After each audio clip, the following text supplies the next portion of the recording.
Budaya kerja kelas pertama, amalan 8S. Kami, kumpulan 3, tim 1-off. Muhammad Syazwan bin Azman, Nur Faizah binti Ahmad Rahayu, Najiha binti Abdullah, Ain Hanis binti Muhammad Zaki, Tuan Amy Zulita binti Tuan Zahari, Rohaida binti Hamzah, Siti Nur Hasmira Razali, Nur Farhana Najwa binti Nordin, Noli Azura binti Ramli dan Muhammad Afham bin Abdul Rahman. Penyampaian perkhidmatan awam yang berkesan merupakan komitmen kerajaan kepada rakyat. Perkhidmatan yang berkesan bukan sahaja menghendaki kerajaan untuk memberikan perkhidmatan yang efisien dari segi sistem dan prosedur, malah turut menuntut layanan yang berkualiti dari penjawat awam. Antara objektif amalan 8S adalah untuk meningkatkan keberkesanan sistem penyampaian perkhidmatan agensi kerajaan, menerapkan nilai-nilai murni dalam amalan harian penjawat awam, meningkatkan imej sektor awam ke arah perkhidmatan bertaraf dunia, memupuk budaya kerja yang mesra pelanggan di agensi kerajaan dalam berurusan dengan orang ramai. Amalan S yang pertama ialah salam.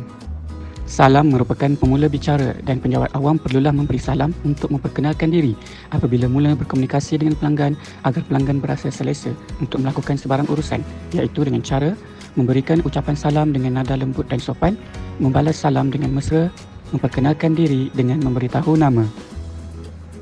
Amalan S yang seterusnya adalah sayang. Sikap sayangkan kerja dan organisasi akan mendorong penjawat awam untuk memberikan perkhidmatan yang terbaik apabila berurusan dengan pelanggan.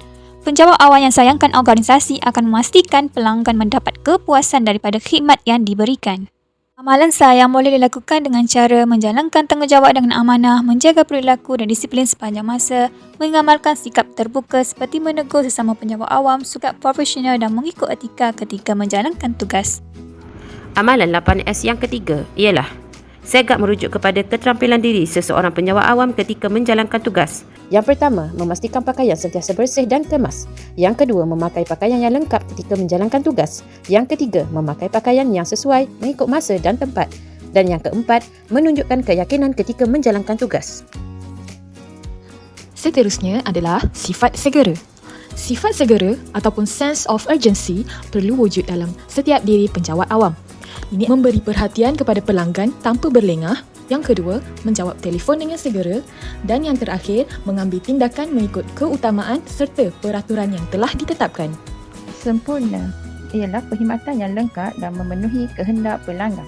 Penjawat memastikan setiap pelanggan mendapat layanan yang sempurna dan lengkap tanpa mengira latar belakang. Kedua, menyediakan persekitaran yang kondusif dan kemudahan yang sempurna untuk pelanggan. Akhir sekali, meningkatkan tahap kompetitif diri dan produktiviti organisasi untuk memenuhi permintaan pelanggan. Sensitif.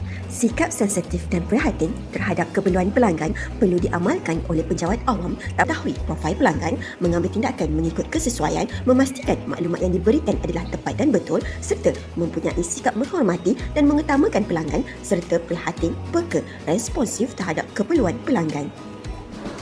Amalan S7 adalah senyum. Senyuman dapat membuatkan orang lain gembira dan suasana pekerjaan menjadi ceria. Penjawat awam perlulah mengarahkan pandangan kepada pelanggan sambil memberikan senyuman yang ikhlas. Seterusnya, penjawat awam haruslah memberikan senyuman ketika bercakap walaupun melalui telefon. Penjawat awam juga perlulah memberikan senyuman mengikut kesesuaian situasi walaupun dalam keadaan sibuk dan penat. S yang terakhir ialah sopan. Penjawat awam yang beradab sopan akan sentiasa menjaga tutur katanya dan sentiasa memberikan layanan yang baik terhadap orang lain. Menggunakan intonasi yang sesuai, menyapa pelanggan dengan panggilan yang sesuai, mengawal nada suara dan bersabar, memakai pakaian yang kemas, sesuai dan sopan mengikut peraturan-peraturan berpakaian yang telah ditetapkan. Dengan melaksanakan 8 elemen utama amalan 8S, kita bukan sahaja dapat mencapai kepuasan pelanggan yang lebih tinggi, tetapi turut melahirkan nilai terpuji dalam diri kita sebagai insan dan penjawat awam sebagaimana yang dituntut oleh agama. Sekian, terima kasih.